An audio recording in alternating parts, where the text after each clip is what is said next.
Hello, my name's Chris Barraclough. I'm Creative Director at Orchestra, and before that I was Creative Director for a digital and direct agency, BEC, and previous to that I was one of the founders of the agency that eventually became Proximity, and I've been involved in direct mail creativity for all of that time. Well, these days a strong proposition should come from what we know about the customer. So if we can tailor and target in the right way, we should be able to find a proposition. The proposition classically comes from where your customer and your brand or your product meet, that point. So what we know about the customer should inform us as to what the proposition should be. And the more relevant we can get it, and relevance is the key factor in this, the more relevant we can get the proposition, the more effective it will be. And we want something that's powerful, that's compelling, that has a blend of rational argument and an emotional appeal. But it's that relevance that's critical, and if you can find that, then you've got a strong proposition. A brief is arguably the most important document that a creative agency can produce. It's very important for a number of reasons. To start with, a brief, and it should be written so there's no disagreement in the future as to what was said or agreed.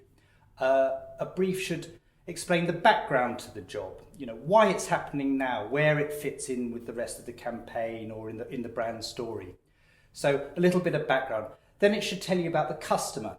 It should tell you who the customer is, but also what their mindset is and where they are in the journey at the point at which we're talking to them. And the more insight you can have into the customer, the more effective and more tailored the creative work with direct mail can be. So it needs to tell you about the customer and the segment that they're in, whether they're lapsed, whether they're new, or whatever. So something on the customer is very important. It also needs to have what the proposition is. So what are we saying to the customer to get them to respond in the way we want them to respond? And that's the hardest bit, trying to get that down into a single-minded thought. The simpler a proposition, the more effective normally. But that should be on the brief. And then you've got the support. So what are the benefits and the features of the product or the brand that allow us to make this proposition to this particular customer?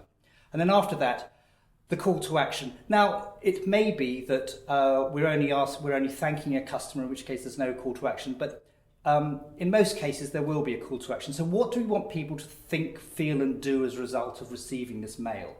And in quite prosaic terms, do we want them to go to a website? Do we want them to call or what? And the simpler we can make the call to action and perhaps even including a reply card, we know those still worked, the more response we'll get. After all, a direct mail piece is a very engaging and interactive medium. So I think response in that sense is very important.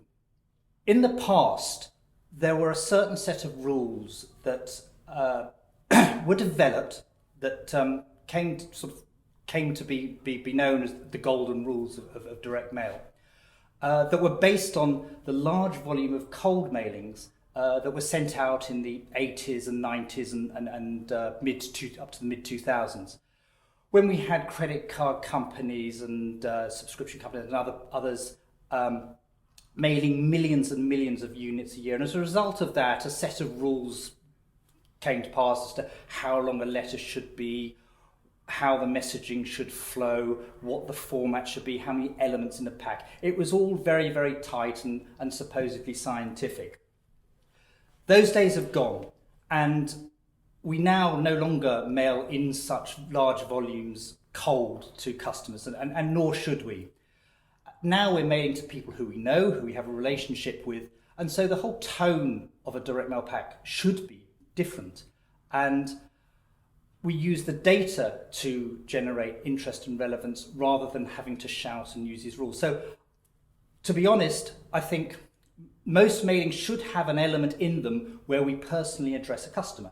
Perhaps this is a panel on the first side, but you can now make the whole mailing personal and tailored. This work for House of Bath is a classic example of exploiting the full potential of mail and digital print. So depending on who you are, what your relationship is with the brand, what you've ordered in the past, what you're likely to order in the future, we can produce mailings that reflect that. Different visuals, different offers, different payment terms, different copy, everything can be tailored. And this approach, tested against the more traditional approach of a simple letter or address carrier, has been proven to uplift response levels by up to 20%. So it really is worth thinking about mail in terms of delivering a personalised experience to your customers. I believe very strongly that what you need to do to produce an effective integrated campaign is to follow the main campaign proposition, whatever that is. And to that extent, it should be the same messaging in the mail, or the same overall strategy followed in the mail as to the other medium. But mail is different and it has its own qualities. So what you don't want to do is just slavishly reproduce the television ad in a mail pack. That doesn't work. We've tested it, we've tried it, we know it doesn't work. Mail has its own properties and those need to be exploited. So you can have elements that echo what is going on elsewhere. You might use a visual, you might use a line, you might use other design icons that link into what's happening elsewhere, but it should really be designed as the best thing that mail can do. Remember, in mail, you can do all sorts of things you can't do in broadcast. So you can use very, very personalised copy. You can use, again, tailored imagery. And those are the sort of things you want to exploit. So what I would do is I'd always recommend you take the main campaign message, but you decide what mail is there for, is there to do, what its role is, and that will dictate what the messaging should be that fits into the overall campaign. What you don't want to do is just believe that mail should be echoing exactly what's happening perhaps in outdoor or on broadcast, because you won't be using mail to its greatest extent. I think it's quite important when you spent all that money and that effort to communicate directly to a customer that you engage in some form of dialogue. And to that extent, because mail is unique in the way that it's engaging, people touch it, hold it, feel it. I think that the ultimate expression of that engagement and of that interaction is for the reader to respond in some way or to look for more information. So there are various things you can do. Providing a web address for them to go and look for more is the most basic example. But you can do some very clever things with personalized URLs now, where you might have pre-filled data on a Perl. So the customer goes along, puts their name in, and a form is there. We've used that successfully in insurance quotes, for example. So there's quite a lot more you can do, but make it as easy as you can. Have as many routes as you can. So you might want to include some sort of reply device, paper reply device, phone, and web contact. The easier you make it, the more you'll get. But I do think it's important to have something in there so people can develop their relationship with you further. Well, lots of people would say that I've never had any inspiration, but everybody has their own way of trying to find an idea. And I think the best place to start is to look very closely at the product and the brand itself and try and live it, test it, try it out, go and buy one and see what it's like. There may be something in that you can find that gives you the springboard for a good idea. And remember, with direct mail, it's uniquely tactile. So you can find something that might go into an envelope or be able to be sent because it's physical. Here's a good example. This is from Arthritis Research UK.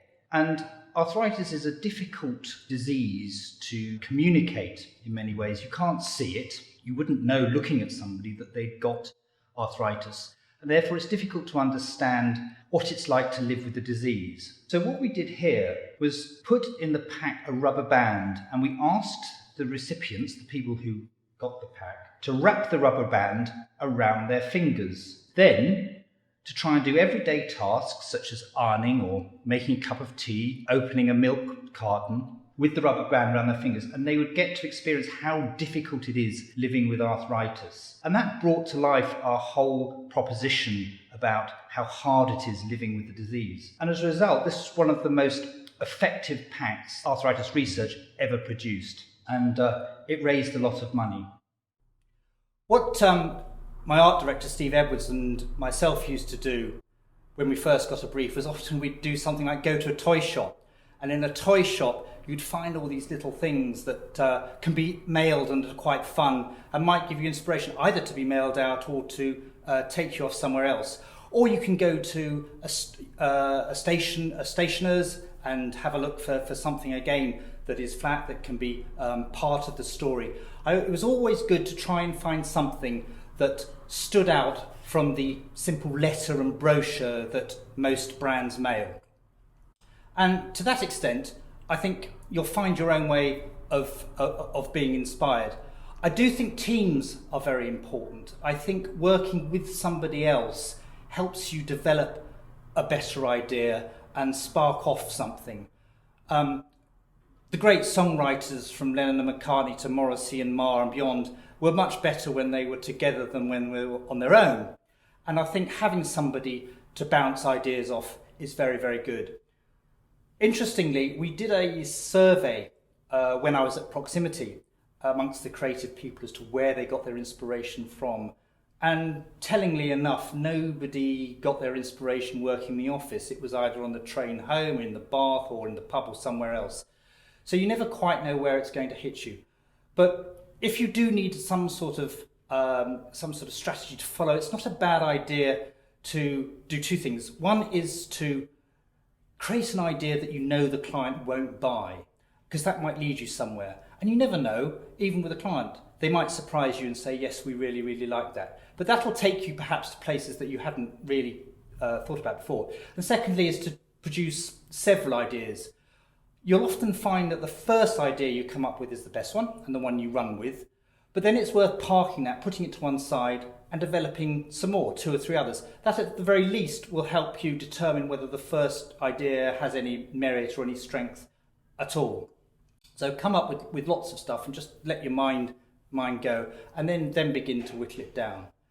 But everybody will find their own way of being inspired, and it's the most exciting thing in the world when you do hit that great idea.